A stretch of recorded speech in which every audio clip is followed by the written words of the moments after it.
그러므로 너희 마음의 허리를 동이고 근신하여 예수 그리스도께서 나타나실 때 너희에게 가져다 주실 은혜를 온전히 바랄지어다.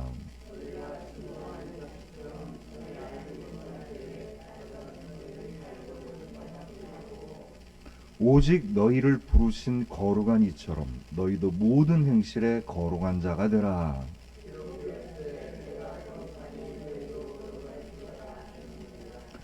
외모로 보시지 않고 각 사람의 행위대로 심판하시는 이를 너희가 아버지라 부른즉 너희가 나그네로 있을 때 두려움으로 지내라.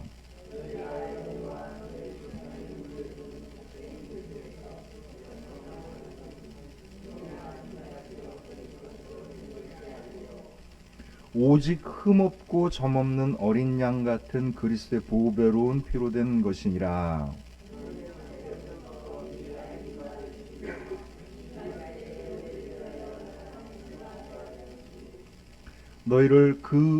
너희는 그를 죽은 자 가운데서 살리시고 영광을 주신 하나님을 그리스도로 말미암아 믿는 자니 너희 믿음과 소망이 하나님께 있게 하셨느니라.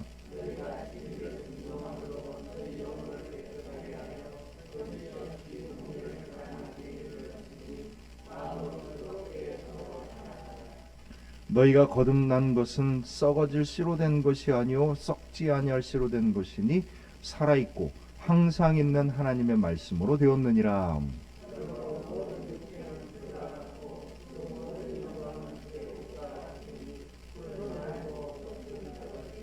우리 함께 읽습니다. 오직 주의 말씀은 세세토록 있도다 하였으니 너에게 전한 복음이 곧 이 말씀이니라. 아멘. 오늘은 대림절 첫 주일입니다. 예수님이 이 땅에 오신 것을 기다리는 절기예요. 그래서 이 대림절은 총 4주로 되어 있는데 대림절을 기다림을 상징하는 보라색이 이 절기의 특징입니다. 이걸 보시면서 여러분들이 주님을 정말 내 삶 속에서 영접하는 믿음으로 믿음 생활을 하는 절기예요. 그래서 정말 주님이 나를 함께 오셨었을 때 내가 그것을 영접할 수 있는 믿음이 돼야 되는 거고요. 주님과 동행하기 위해서 준비하는 그런 믿음의 절기이기도 합니다. 예수님이 이 땅에 완전한 어른의 모습으로 오신 게 아니라 아기의 모습으로 오셨어요. 사실 우리가 성탄절을 가까이 기다리면서 아기 예수님을 생각하면 왠지 모르게 마음이 좀 따뜻해집니다. 마치 흰 눈이 세상에 오면 모든 걸 하얗게 덮는 것처럼 아기 예수님을 생각하는 우리들의 마음도 왠지 찌들었던 모든 것들이 이렇게 따뜻하게 펴지는 듯한 그런 마음을 갖게 됩니다. 아마도 한 해를 마무리하면서 모든 사람들의 마음이 정말 교회를 나오는 사람이거나 그러지 않은 사람이거나 비슷할 것 같아요. 근데 한 가지 궁금한 게 있습니다. 아니 예수님이 왜 어른의 모습으로 오지 않고 아기의 모습으로 오셨을까요? 다 봤을 거 아니에요, 그때 본 사람들이. 그리고 이 아기가 성장하는 걸 다 봅니다. 그래서 같은 동네에 있는 사람들이 예수님을 무시하죠. 왜 요셉의 아들 아냐? 우리가 뻔히 아는데 그 누이도 알고 그 가족들을 우리가 뻔히 아는데 지가 무슨 메시아야? 이런 이야기를 듣습니다. 아니 기왕 오실 거면 능력 있는 예수님으로 이 땅에 오셔야 되는 거 아닌가? 그렇잖아요. 왜 하필이면 아기 모습으로 오셨었을까? 예수님을 상징하는 말이 있어요. 그게 뭡니까?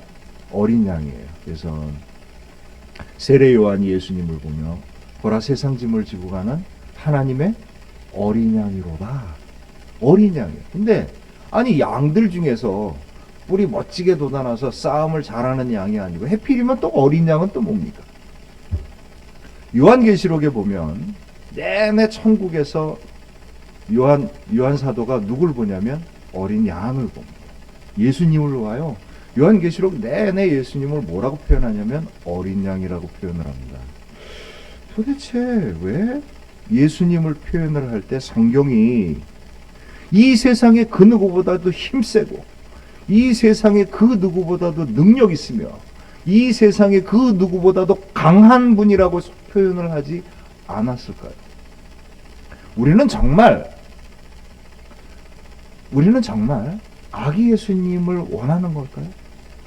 우리는 정말 도살장에 끌려가는 어린 양을 원하는 걸까요? 우리가 예수님께 어떤 기도를 해요? 세상에 가장 누구보다도 능력 있고 세상에 그 누구보다도 강하고 적들을 물리치고 나를 보호하고 나를 부하게 할 예수님을 찾지 않습니까?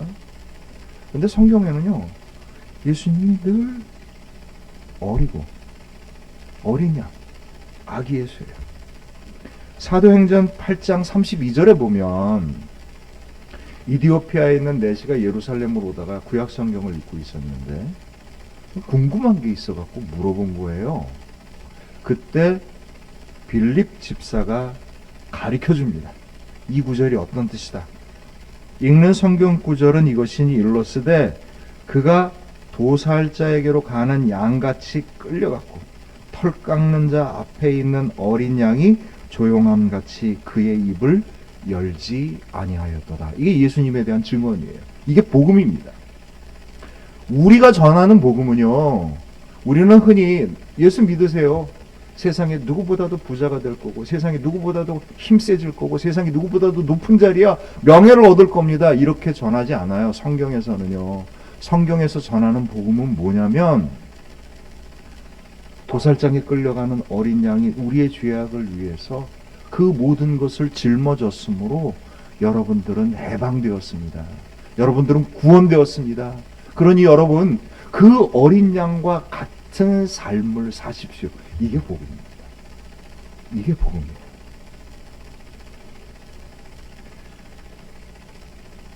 그래서 오늘 15절 말씀에 보면 이 베드로 사도가 이 복음의 말씀을 들으라 마지막에 얘기하면서 쭉 했던 이야기 중에 15절에 보면 뭐라고 얘기하냐면 우리 여러분 15절 본문을 보면서 같이 한번 읽어봅니다. 시작. 오직 너희를 부르신 거룩한 이처럼 너희도 모든 행실에 거룩한 자가 되라. 아멘. 예수 그리스도를 따라 예수 그리스도와 같은 삶을 살아라. 이 얘기입니다. 그 얘기예요. 우리는요, 어린 양과 같은 사람이 되어야 되는 거고요. 우리는 아기 예수와 같은 사람이 되어야 됩니다.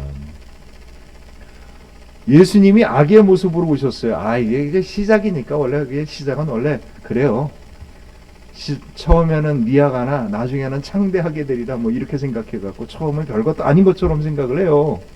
그러나 아기 예수님으로 오신 그 모습이 예수님의 가장 근본적인 모습입니다. 왜 그러냐?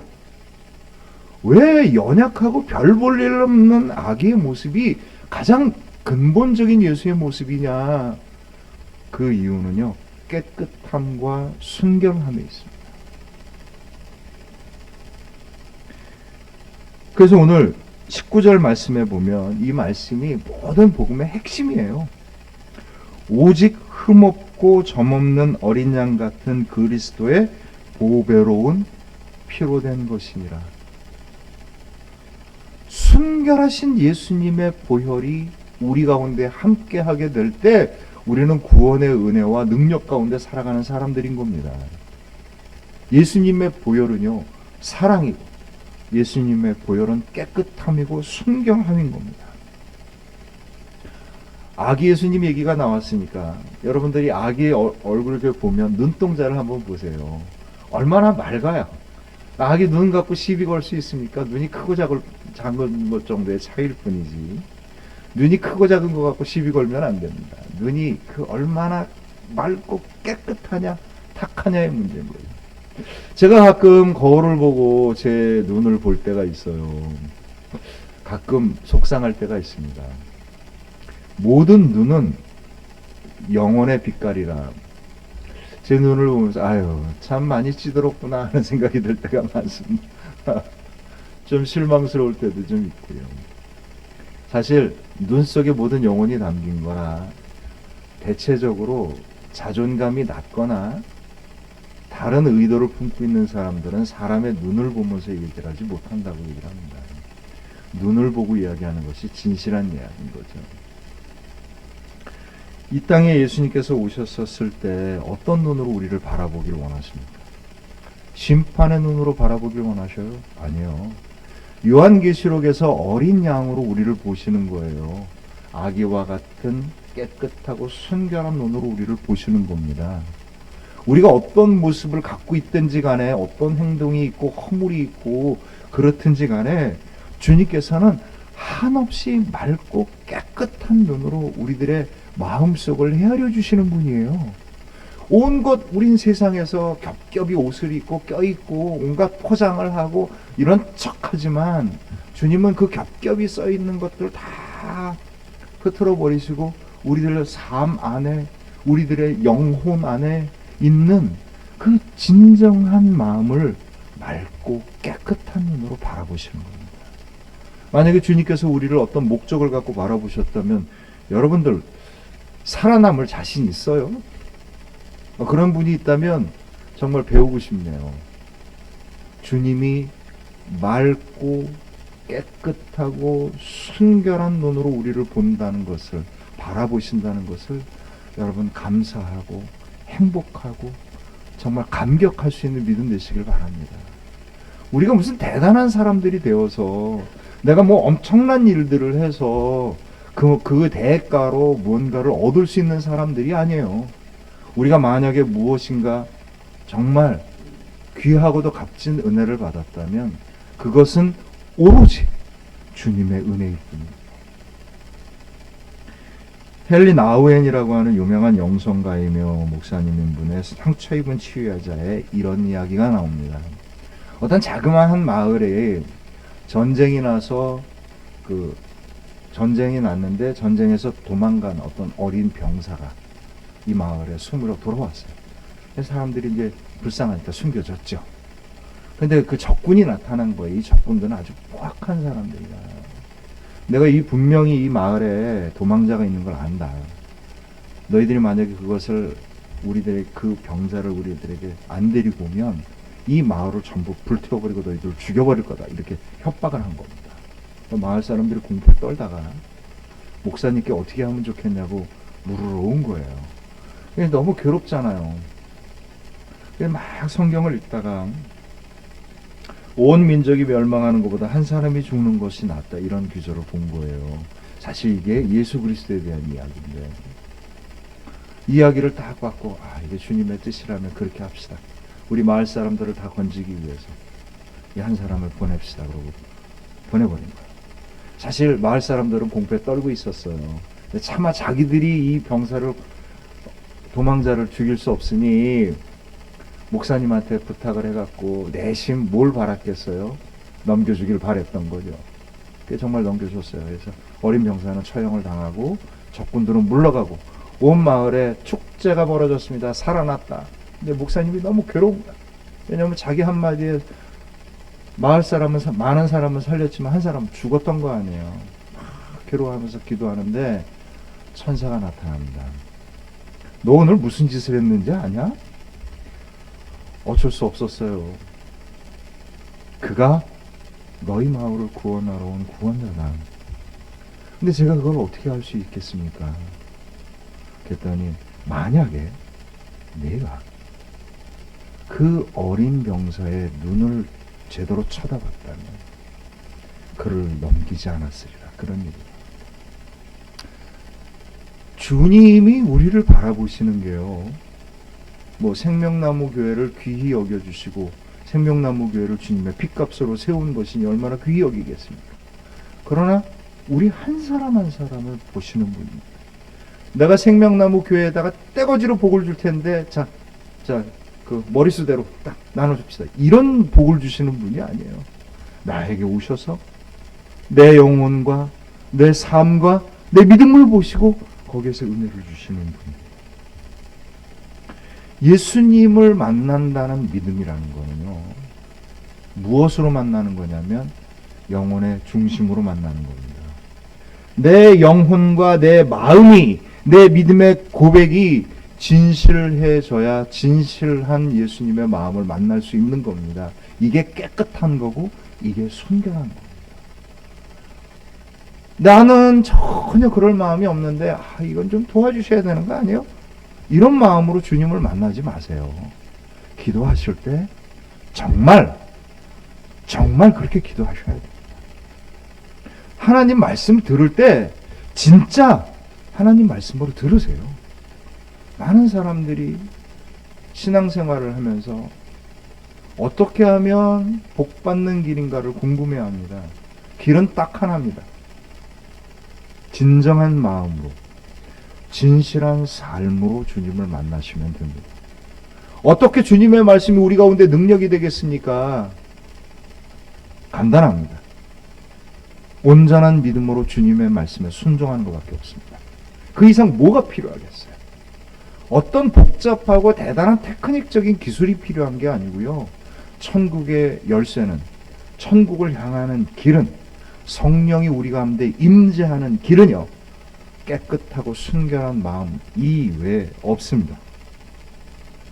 주님을 향하여 주님의 눈을 온전하게 쳐다볼 수 있는 믿음이 되어야 되는 겁니다. 그것은 같은 마음이 된다는 거예요. 같은 마음이 된다는 거예요. 내가 필요한 경우에만 주님을 찾는 게 아니고 정말 주님이 나를 바라보시는 그 눈과 같은 눈이 된다는 걸 뜻하는 겁니다.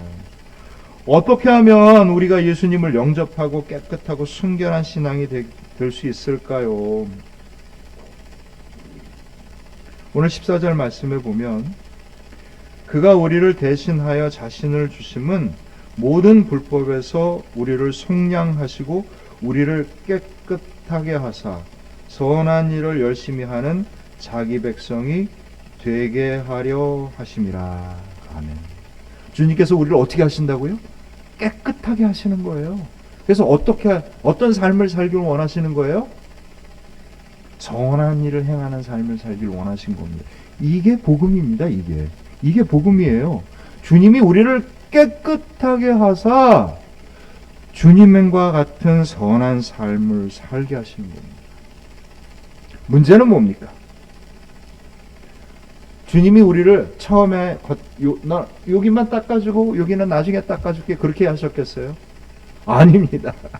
세례를 여러분 세례 받으셨죠? 왜 안 받은 척하고 저를 쳐다보세요? 세례 받으셨잖아요. 뭘로 받으셨어요? 물로 받으셨어요. 물통에 쑥 들어가는 침례를 하든 머리 위에 물을 껴는 세례를 하든 다 똑같습니다. 주님이 우리를 어떻게 하셨어요? 온전하게 깨끗하게 하신 겁니다. 여러분들을 깨끗하게 하셨어요.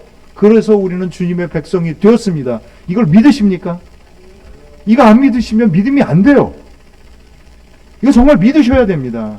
굉장히 중요한 얘기예요. 깨끗해졌어요. 근데 안 깨끗해지는 건 뭐예요? 맨날 우리가 거기다 뒤집어 쓰는 겁니다. 우리가 뒤집어 쓰는 거예요. 주님의 눈을 온전히, 아기 예수님으로 오는 그 밝은 눈을 온전히 바라볼 수 있는 믿음과 같이 되는 것, 이것이 주님을 영접하는 믿음입니다. 이것이 예수님과 동행하는 믿음입니다. 오늘 19절, 21절, 22절에서 이렇게 이야기합니다. 오직 흠없고 점없는 어린 양 같은 그리스도의 보배로운 피로 된 것이니라. 21절에 너희는 그를 죽은 자 가운데서 살리시고 영광을 주신 하나님을 그리스도로 말미암아 믿는 자니 너희의 믿음과 소망이 하나님께 있게 하셨느니라. 22절에 너희가 진리를 순종함으로 너희 영혼을 깨끗하게 하여 거짓 없이 형제를 사랑하게 이르으니 마음으로 뜨겁게 서로 사랑하라. 이게 복음입니다. 이것이 복음이에요. 주님이 우리를 깨끗하게 하셨으니 주님의 온전한 사랑이 우리들의 삶을 다스리게 하고, 그래서 사랑을 해라. 어떻게 사랑해라? 뜨겁게 사랑하시라. 저는 제 아내인 사모를 사랑합니다. 참으로 사랑하는 게 아니라 제 아내로 뜨겁게 사랑합니다. 살짝 불만 있는 얼굴로 저를 쳐다보고 있지만 어쨌든 전 그렇습니다. 저는 우리 성도님들을 사랑합니다. 부족한 점이 많지만 뜨겁게 사랑하기를 소망합니다. 사랑하는 성도님들, 주님이 우리에게 주신 그 뜨거운 사랑이 여러분들에게 충만하시길 주님의 이름으로 축원합니다. 그래서 다른 것들에 휘말리지 아니하고 주님이 주신 마음이 우리를 다스리게 하는 거고요. 주님이 주신 우리들이 온전해져가는 겁니다. 영국의 한 악기점에 한 남자가 왔어요. 이제 이것저것 있다가 재산을 처분해야 되는데 가난해서 악기를 팔러 온 겁니다. 아주 낡은 악기에 오래된 거죠. 누가 봐도 이거 오래돼갖고 때가 덕지덕지 묻어있는 걸 어떻게 좀 잘 좀 쳐달라고 그래갖고 후한 값을 쳐줬습니다. 이 악기점 주인이 어쨌든 이거 중고로 샀으니까 다시 팔아야 되니까 이걸 닦아 열심히 닦았더니 먼지 떼끼는데 뭐가 이렇게 쓰여져 있대요. 그래서 가만히 그걸 봤더니 무려 200년 전 1704년 안토니아 스트라디바라라고 써있대요. 이게 스트라디바라라는 사람이 아주 유명한 악기의 명인이었던 거예요. 이 사람 악기가 무려 10만 불에 해당됩니다. 이 사람이 받아간 돈은 20불이었던 거예요. 허름하게 먼지가 떼덕지 껴있으니까 보잘것없어서 어떻게 그냥 20불이라도 받았으면 우리나라 돈으로 약 한 3만 원 정도라도 받았으면 좋겠다고 갖다 팔았는데 알고 봤더니 이게 1억 5천쯤 되는 악기였던 겁니다. 명품이죠. 하나님이 여러분들을 어떻게 만드셨어요? 천하보다 귀하게 만드셨어요. 세상에 그 무엇보다도 명품인 겁니다. 근데 우리는 그렇게 우리를 명품으로 여겨요, 세상에서. 여러분 세상에서 나만한 사람 있으면 나와보라 그래! 이렇게 얘기했어요. 당신도 잘났고 나도 잘났어. 하나님이 세상에 그 무엇보다도 나를 귀하게 여겨. 그렇게 생각하십니까? 그렇게 생각하셔야 됩니다. 그게 주님의 마음이에요. 주님의 마음이에요. 주님이 여러분을 맑고 깨끗한 눈으로 바라봤을 때 어떻게 보시는 거예요? 세상에 그 무엇보다도 소중하게 보고 계십니다. 우리는요, 세상에 온갖 때로 덕지덕지 묻어갖고 우리를 그렇게 귀하게 여기지 않아요. 그리스도인은요, 자신이 세상에 누구보다도 귀한 것을 경험한 사람들입니다. 그랬기 때문에 나를 만나는 그 사람이 세상에 누구보다도 귀한지를 아는 사람인 거예요. 이게 사랑입니다.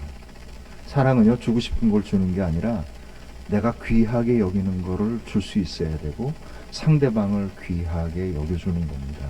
이게 사랑이에요. 주님이 우리를 어떻게 보셨어요? 아유 불쌍하고 이리 와 떡 하나 더 줄까? 이렇게 부르셨어요? 아니요.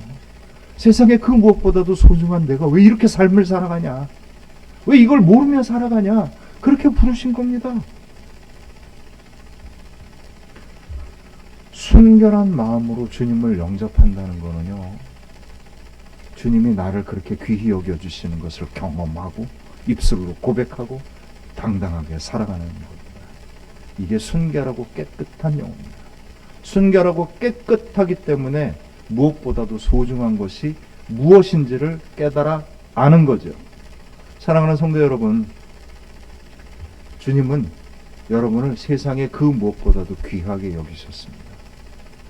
여러분 저를 한번 따라합니다. 나는 세상에 그 무엇보다도 소중한 사람입니다. 아주 힘차게 하세요. 뭐 이렇게 소중한 사람들이 그래. 다시 한번 합니다. 나는 세상에 그 무엇보다 소중한 사람들입니다. 주님이 그렇게 여러분을 보십니다. 귀하게 받으셔요. 우리가 부족하고 허물이 많은 건 인정하셔요. 그러나 주님의 은혜가 우리 가운데 임하여질 때 우리가 순결한 영혼으로 깨끗한 영혼으로 주님을 영접할 때 우리의 믿음이 온전하여지고 하나님의 영광이 드러나게 될 줄로 믿습니다. 두 번째는요, 어떻게 아기 예수님을 영접하는 거냐? 남에게 휘둘려서 살지 마세요. 여러분의 삶을 사십시오.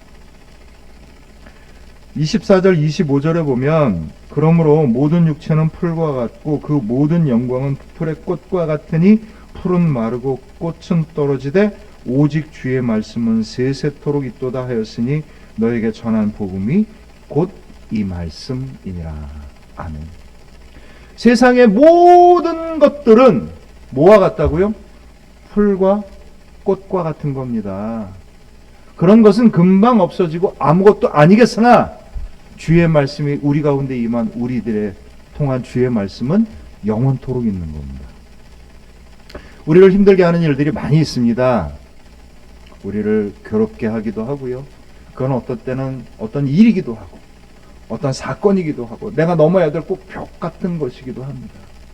그때 우리들의 마음이요, 쉽게 상처받고 쉽게 분노하고 쉽게 원망합니다. 뭐 당연하죠. 불의한 일을 당하게 되면 당연히 화가 나는 거고요. 누군가 강하게 나에게 힘들게 하면 괴로워하는 거고요. 아프면 고통스러운 거지요. 당연히 그렇습니다. 그러나 거기에 여러분들의 중심을 잃어버리지 마십시오. 분노하는 것에 의지하는 늘 분노하는 삶을 살지 마시고요. 늘 원망하는 삶을 살지 마시고요. 늘 괴로워서 몸부림치는 삶을 살지 마십시오. 왜 그렇겠어요? 주님께서 우리와 동행하시기 때문입니다. 주님의 은혜가 우리 가운데 있기 때문인 겁니다. 오로지 이런저런 시련과 얼룩진 일들로 내 마음이 뒤덮여 있을 때는요, 우리들의 마음이 주님과 동행하면서 진정한 평안과 감사와 능력 가운데 살아가지 못하는 겁니다. 깨끗하여진다는 건 뭐냐면 내 주변에 있는 모든 것이 나를 얼룩지게 한다 할지라도 우리들은 그 세상의 얼룩진 것 속에서 살아가는 게 아니라 주님이 나와 동행하는 삶을 살아가는 겁니다.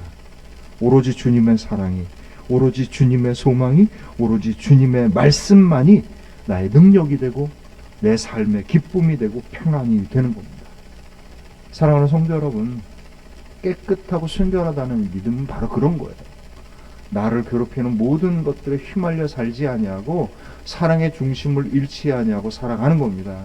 주의 사랑이 여러분들 가운데 세상에 그 무엇보다도 충만하게 임하여 주시기를 주님의 이름으로 축원합니다. 세 번째는요, 늘 순결하고 깨끗함을 사모하셔야 합니다.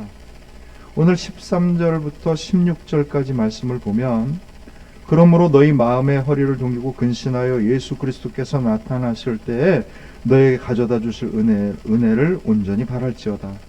너희가 순종하는 자식처럼 전에 알지 못했던 때에 따르던 너희 사욕을 본받지 말고 오직 너희를 부르신 거룩한 이처럼 너희 모든 행실에 거룩한 자가 되라. 기록되었을 때 내가 거룩하니 너희도 거룩할지어다 하셨느니라. 아멘.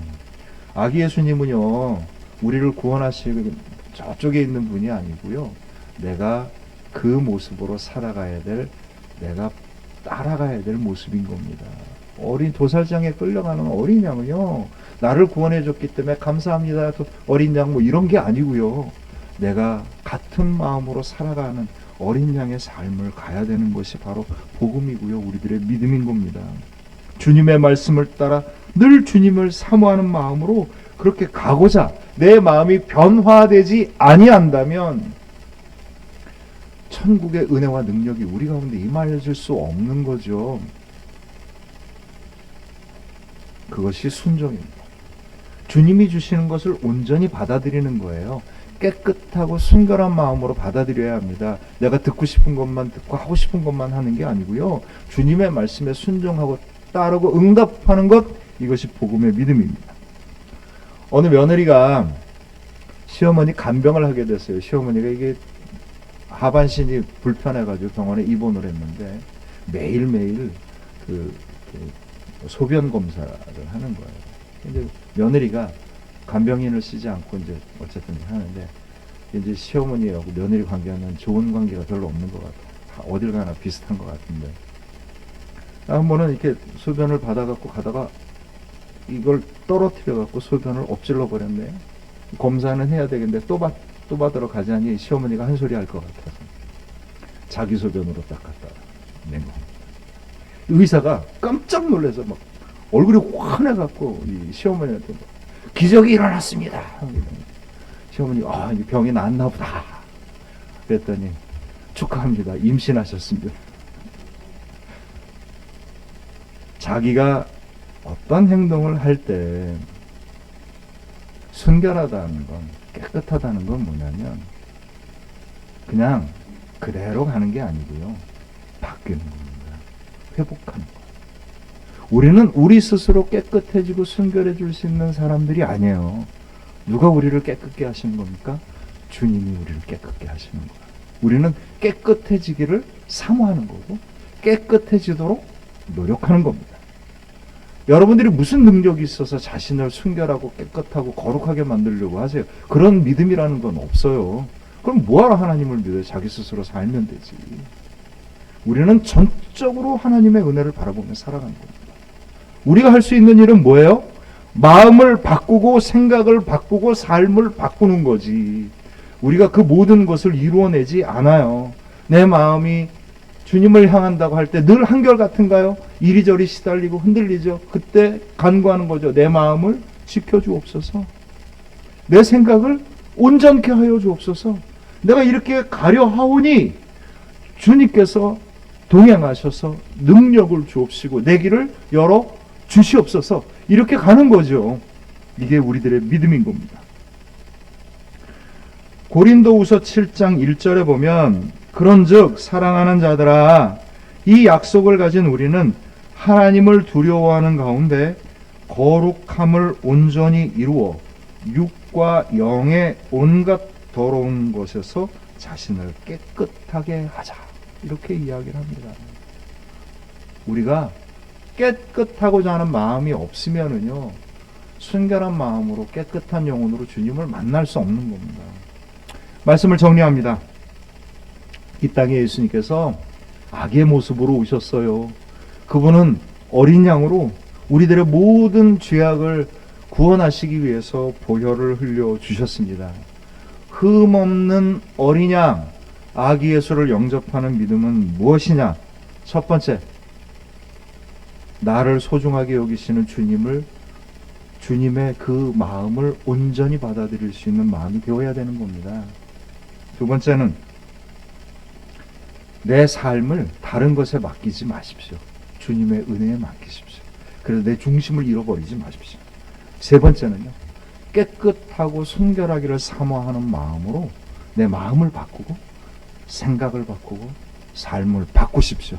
그때 깨끗하고 순결한 눈으로 우리의 중심을 바라보시는 주님의 은혜와 능력이 저와 여러분들에게 충만하게 임하여 지실 줄로 믿습니다. 주님의 크신 사랑이 충만하여서 여러분 가운데 마음, 영혼 가운데 진정한 기쁨과 감사의 찬양이 나올 수 있는 믿음이 되시기를 소망합니다. 아기 예수님을 영접함으로 말미암아 티 없이 맑은 마음으로 나를 바라보고 나와 함께하는 일을 바라보면서 주님의 사랑을 뜨겁게 할 수 있는 저와 여러분들의 복된 믿음이 되시기를 주님의 이름으로 축원합니다. 우리 기도합니다.